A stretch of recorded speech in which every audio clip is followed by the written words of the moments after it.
I thought long and hard about what I could share with you tonight. Did I want to stand up here at the podium and read you your rights? Did I want to come up here and just share some funny stories? I thought about what you would want. I thought about what you might need. I also thought about what I want to say and what I need to say. And hopefully we're both going to be happy on both accounts. So, I'm going to talk to you about some things that I've learned in my journey. Most from experience, some of them I heard in passing, many of them I'm still practicing, but all of them I do believe are true. Now, they may be truths to me, but don't think that that makes them mine, because you cannot own a truth. So please think of these as signposts, approaches, paradigms. They're yours to steal, they're yours to share, liken to your own lives, to personally apply in your own lives, in your own way, should you choose to. So, here we go. Define success for yourself. Now, I would argue that our cultural values have even been financialized. Humility is not in vogue anymore. It's too passive. It's a get-rich-quick on the internet, richest 15 minutes of fame world that we live in, and we see it every day. But we all want to succeed, right? So the question that we got to ask ourselves is what success is to us, what success is to you. Is it more money? That's fine. I got nothing against money. I don't. Maybe it's a healthy family. Maybe it's a happy marriage. Maybe it's to help others. It's to be famous. To be spiritually sound. To leave the world a little bit better place than you found it. Continue to ask yourself that question. Now, your answer may change over time, and that's fine. But do yourself this favor. Whatever your answer is, don't choose anything that will jeopardize your soul. Prioritize who you are, who you want to be, and don't spend time with anything that antagonizes your character. Don't drink the Kool-Aid, man. It tastes sweet, but you will get cavities tomorrow. All right? Life is not a popularity contest. Be brave, take the hill, but first answer that question, what's my hill? So, me, how do I define success? For me, myself. Well, for me, it's a measurement of 5 things. We got fatherhood. We got being a good husband. We got my health, mind, body, and spirit. We got career, and we got friendships. These are what's important to me in my life right now. So I try to measure these 5 things each day. I check in with them. I like to see whether or not I'm in the debit section or the credit section with each one. Am I in the red or am I in the black? You follow? For instance, sometimes say my career's rolling. All right, it's way up here in the black, but I see how my relationship with my wife maybe could use a little bit more of my attention. I got to pick up the slack on being a better husband. Get that one out of the red.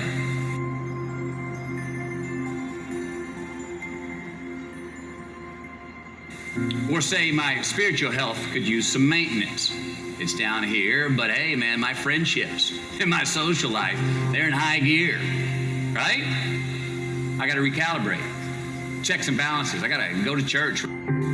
So first, we have to define success for ourselves.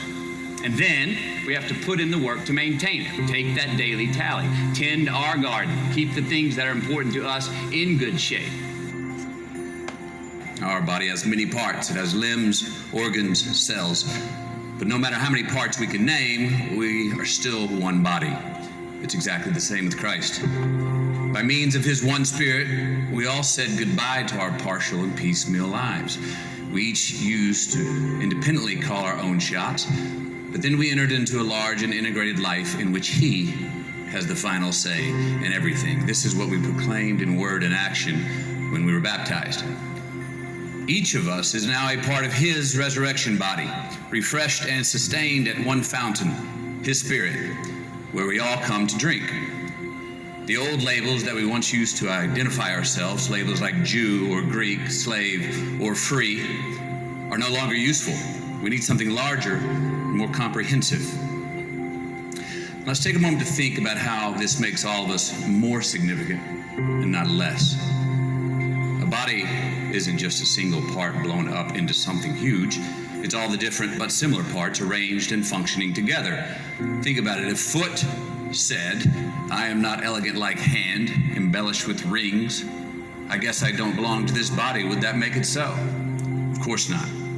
And if ear said, I am not beautiful like you, eye, limpid and expressive, I don't deserve a place on the head, would you want to remove it from the body? I mean, if the body was all eye, how could it hear?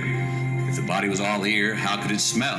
As it is, we see that God has carefully placed each part of the body right where He wanted it.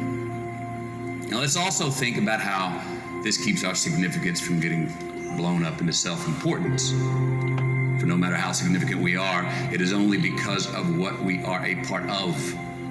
Think about it. An enormous eye or a gigantic hand would not be a body, it would be a monster. What we have is one body with many parts, each its proper size and in its proper place. No part is important on its own. Can you imagine the eye telling the hand, get lost, I don't need you, hand, or the head telling the foot, you're fired, your job has been phased out? As a matter of fact, in practice, it seems to work the other way. The lower the part, the more basic the part of the body, the therefore more necessary. And think about it, we can live without an eye, for instance, but we cannot live without a stomach. When it's a part of our own body we are concerned with, it makes no difference whether the part is visible or clothed, higher or lower. We give it dignity and honor just as it is, without comparisons. And if anything, we seem to have more concern for the lower parts of our body than the higher. I mean, think about it. If we had to choose, wouldn't we prefer good digestion to a full head of hair? Yeah, that's debatable. I mean, whew, hang on, I can handle a little indigestion, but come on. Been working on this hairline for a while, God, give me a break on that one. The way God designed our bodies is a model for understanding our lives together in society, as well as in the church.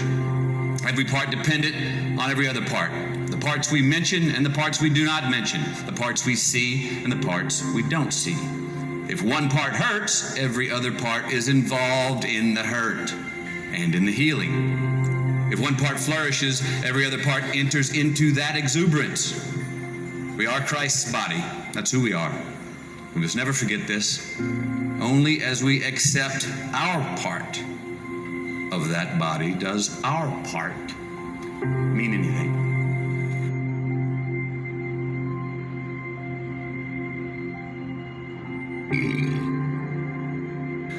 Life's not easy. Is it up there? Life is not easy. It is not. Don't try to make it that way. Life's not fair. It never was. It isn't now, and it won't ever be. Do not fall into the trap, the entitlement trap, of feeling like you're a victim. You are not. Get over it and get on with it. And yes, most things are more rewarding when you break a sweat to get them. Don't leave crumbs. And the beauty of delayed gratification. So what are crumbs?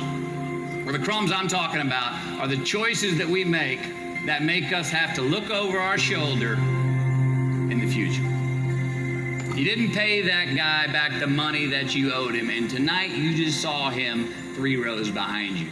You slept around on your spouse, and you just found out that tomorrow she and the lady you're having an affair with are going to be at the same PTA meeting. These are the crumbs. They come in the form of regret, guilt, and remorse. You leave crumbs today, they will cause you more stress tomorrow, and they disallow you from creating a customized future in which you do not have to look over your shoulder. So let's flip the script. Instead of creating outcomes that take from us, let's create more outcomes that pay us back, fill us up, keep your fire lit, turn you on for the most amount of time in your future. These are the choices I'm talking about.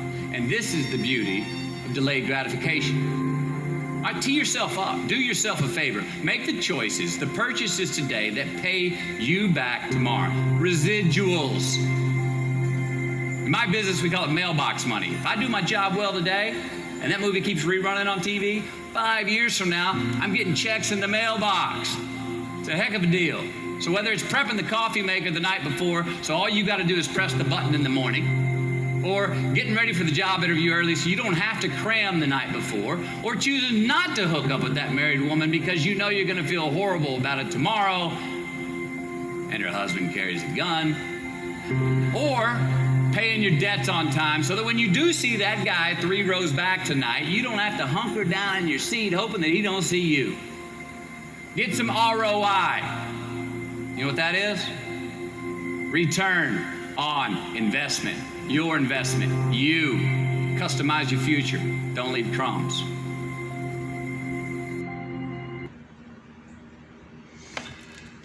Yeah, I like that. I like that speech, folks. Couldn't say it any better myself. One thing we need to remember from that video, and I'm gonna close this out, minimize it.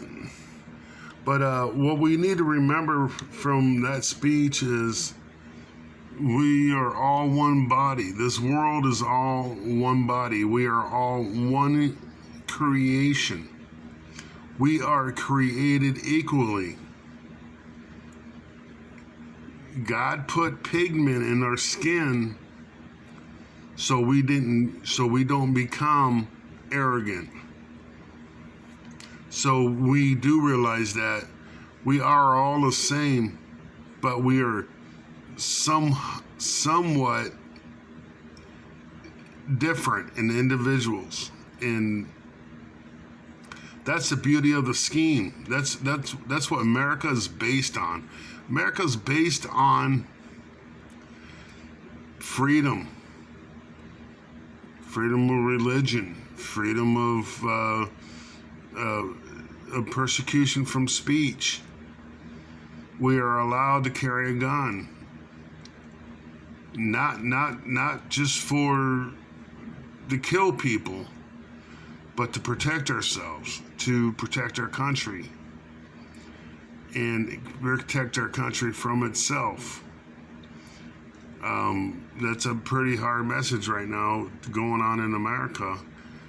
But, basically, like he says, we are the embodiment of God. And to prove that, he sent his only begotten Son, Jesus Christ, also known as Yeshua, to this earth to prove we are in his favor through flesh and bone by way of his creation, which is, he put Jesus here to show us that a man of flesh and blood is just like us. And that's about as far as I'm going to take it. Some facts to chew on, folks. Whether you believe this or not, it's on you. I believe what I believe, and you believe what you believe. I respect that. Even though, there's times I mourn for the people that don't, because I'm not going to see them in the afterlife, because, some of these atheists are going to get their wish, and they're going to become non-existent. They're not going to gather with the believers in the temple of God, in heaven. But anyways, that's about as far as I put that. I mean, it's Sunday. That last one I did was Saturday going on Sunday. This is Sunday afternoon, and I love y'all, man. Hey, have a good rest of the weekend, man. I know we got to go face tomorrow, which is Monday, but do it with a smile on your face and joy in your heart. I love you. Bye.